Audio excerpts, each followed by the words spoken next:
Hello guys, welcome to my channel. This is the first tutorial in the series of tutorials on CSS. In this tutorial, I will be discussing what CSS is, what it's used for, and I will also be mentioning the prerequisites for the course. And then we are going to check out the syntax of CSS style rules through a very simple application.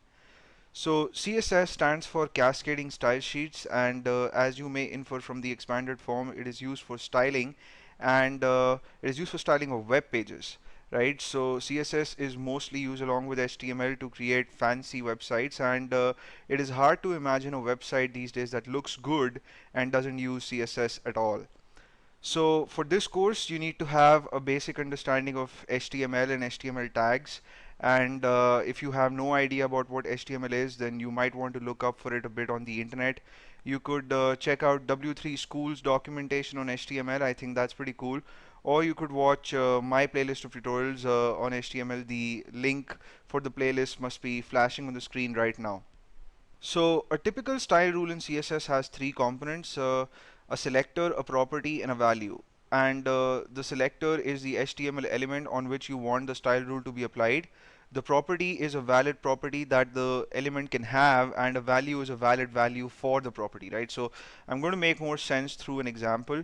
So this is how you write CSS rules first of all. So you have to type in your selector, and then within curly braces you have to first mention the property and then put a colon and give a space and mention the value that the property needs to have. And you could also, put in a semicolon. So for instance, you want all your H1 level headings in your document to be in red. So you would have to mention H1 as your selector, and the property would be color because that's what you want to change.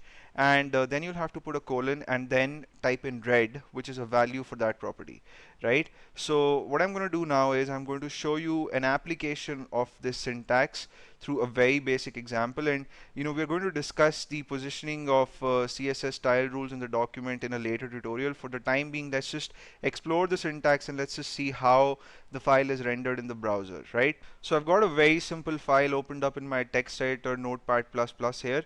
And in this file I have a head section, I have a body section. Inside the head section I have the title tags, and the title for the document is CSS syntax. And then I have the style tags, and I'm going to talk about the style tags later on, in a later tutorial.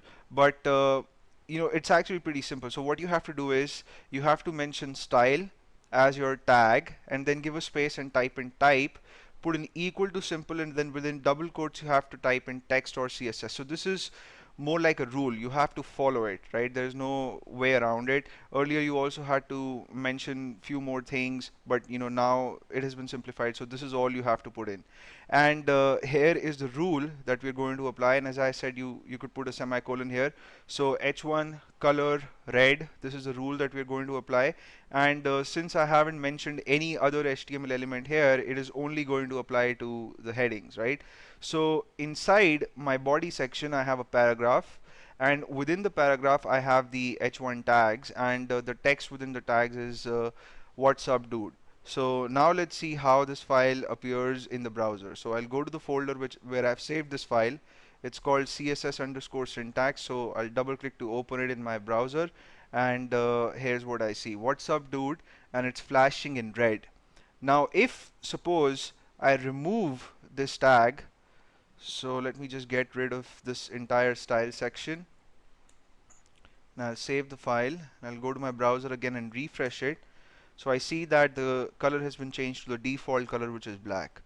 So this is what CSS can allow you to do. You can play with your HTML elements, you can jazz them up, and you can create a very good looking website from an ordinary website with the help of CSS style rules. And there is really a lot that you can do, and in this course we will be covering CSS2, and the latest version of CSS is CSS3, but we are not going to check out CSS3 because CSS3 builds over CSS2 with a few extra features. So if you want to master CSS3, then it is absolutely essential for you to know CSS2 very well, right? So that's it for this tutorial. I'm going to see you in the next video, in which we'll check out more CSS, and you may subscribe to my channel if you haven't already. I'm going to see you in the next video. Till then, take care.